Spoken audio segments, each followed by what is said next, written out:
उड़ीसा में बहुत बड़ा हादसा हुआ, 280 लोगों की मौत हो गई और ओडिशा के 900 बालासोर में घायल हो हुए चुके हैं। भयानक ट्रेन हादसे में अब तक 280 से अधिक लोगों की जान जा चुकी है।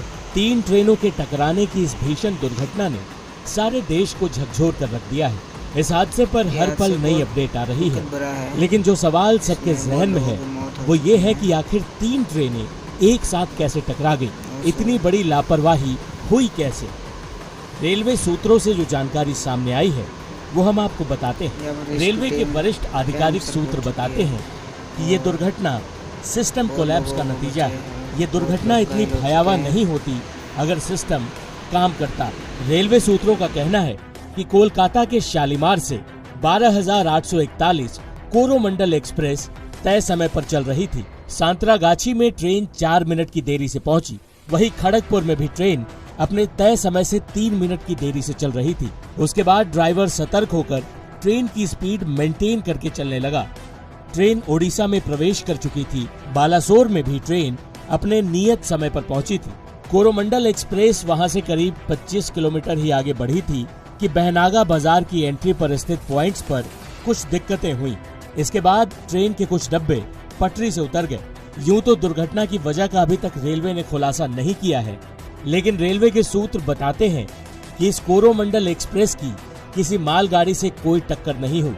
उन्होंने जो अंदाजा लगाया वो ये है कि ट्रेन के कुछ डब्बे बहनागा बाजार के एंट्री पॉइंट पर डिरेल हुए होंगे। उस समय ट्रेन की स्पीड 130 किलोमीटर प्रति घंटे की रफ्तार से रही होगी। ऐसे में पटरी से डब्बे उतरने पर भी उनका 400 से 500 मीटर तक बढ़ते जाना आम बात है। इस बीच कोरोमंडल एक्सप्रेस के कुछ डब्बे लूप लाइन और दूसरी मेन लाइन पर आ गए। उसी समय बगल के लूप लाइन पर मालगाड़ी खड़ी थी। उसी मालगाड़ी पर कोरोमंडल एक्सप्रेस के डब्बे चढ़ गए। जिस समय ये हादसा हुआ उसकी जानकारी तुरंत कंट्रोल रूम तक नहीं पहुंची। उसी समय वहां से 12,864 हावड़ा बेंगलोर सुपरफास्ट एक्सप्रेस गुजरने वाली थी और दुर्भाग्य देखिए कि ये ट्रेन 3 घंटे से भी ज्यादा लेट चल रही थी। ये ट्रेन बहनागा बाजार स्टेशन पर नहीं रुकती थी, इसलिए इसे थ्रू सिग्नल मिला हुआ था और फिर ये ट्रेन 130 किलोमीटर की रफ्तार से चलती हुई डिरेल हुई कोरोमंडल एक्सप्रेस से भिड़ गई। इस ट्रेन के एक तरफ डिरेल कोरोमंडल एक्सप्रेस तो दूसरी तरफ लूप लाइन में मालगाड़ी खड़ी थी, यानी इस ट्रेन के डब्बे दोनों ट्रेनों के बीच से टकराते हुए गुजरे। इस वजह से ये हादसा भयानक हो गया। दोनों एक्सप्रेस ट्रेनों की भिड़ंत में ट्रेनों की करीब 17 बोगियां पटरी से उतर गईं। इस हादसे में अब तक 280 से अधिक लोगों के मरने की पुष्टि हो चुकी है। ये संख्या बढ़ भी सकती है क्योंकि हादसे में 900 से अधिक लोग घायल बताए जा रहे हैं। रेस्क्यू ऑपरेशन जारी है। अगली अपडेट के साथ हम जल्द हाजिर होंगे। टाइम्स नाउ नव भारत डिजिटल की रिपोर्ट।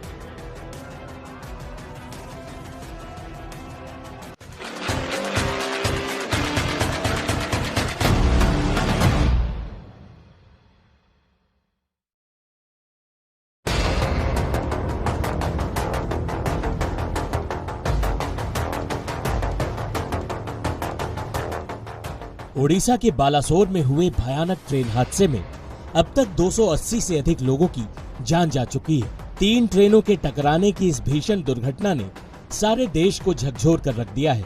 इस हादसे पर हर पल नई अपडेट आ रही है, लेकिन जो सवाल सबके जहन में है वो ये है कि आखिर 3 ट्रेनें एक साथ कैसे टकरा गई, इतनी बड़ी लापरवाही हुई कैसे।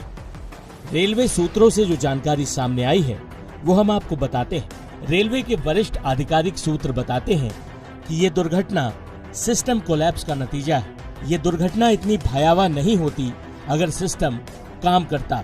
रेलवे सूत्रों का कहना है कि कोलकाता के शालीमार से 12,841 कोरोमंडल एक्सप्रेस तय समय पर चल रही थी। सांतरागाछी में ट्रेन 4 मिनट की देरी से पहुंची। वहीं खड़गपुर में भी ट्रेन अपने तय समय से 3 मिनट की देरी से चल रही थी। उसके बाद ड्राइवर सतर्क होकर ट्रेन की स्पीड मेंटेन करके चलने लगा। ट्रेन ओडिशा में प्रवेश कर चुकी थी। बालासोर में भी ट्रेन अपने नियत समय पर पहुंची थी। कोरोमंडल एक्सप्रेस वहां से करीब 25 किलोमीटर ही आगे बढ़ी थी कि बहनागा बाजार की एंट्री पर स्थित पॉइंट्स पर कुछ दिक्कतें हुई। इसके बाद ट्रेन के कुछ डब्बे पटरी से उतर गए। यूं तो दुर्घटना की वजह का अभी तक रेलवे ने खुलासा नहीं किया है, लेकिन रेलवे के सूत्र बताते हैं कि इस कोरोमंडल एक्सप्रेस की किसी मालगाड़ी से कोई टक्कर नहीं हुई। उन्होंने जो अंदाजा लगाया वो ये है कि ट्रेन के कुछ डब्बे बहनागा बाजार के एंट्री पॉइंट पर डिरेल हुए होंगे। उस समय ट्रेन की स्पीड 130 किलोमीटर प्रति घंटे की रफ्तार से रही होगी। ऐसे में पटरी से डब्बे उतरने पर भी उनका 400 से 500 मीटर तक बढ़ते जाना आम बात है। इस बीच कोरोमंडल एक्सप्रेस के कुछ डब्बे लूप लाइन और दूसरी मेन लाइन पर आ गए। उसी समय बगल के लूप लाइन पर मालगाड़ी खड़ी थी। उसी मालगाड़ी पर कोरोमंडल एक्सप्रेस के डब्बे चढ़ गए।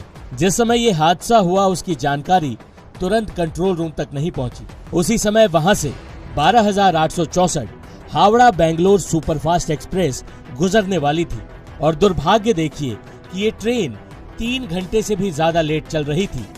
ये ट्रेन बहनागा बाजार स्टेशन पर नहीं रुकती थी, इसलिए इसे थ्रू सिग्नल मिला हुआ था और फिर ये ट्रेन 130 किलोमीटर की रफ्तार से चलती हुई डिरेल हुई कोरोमंडल एक्सप्रेस से भिड़ गई। इस ट्रेन के एक तरफ डिरेल कोरोमंडल एक्सप्रेस तो दूसरी तरफ लूप लाइन में मालगाड़ी खड़ी थी, यानी इस ट्रेन के डब्बे दोनों ट्रेनों के बीच से टकराते हुए गुजरे।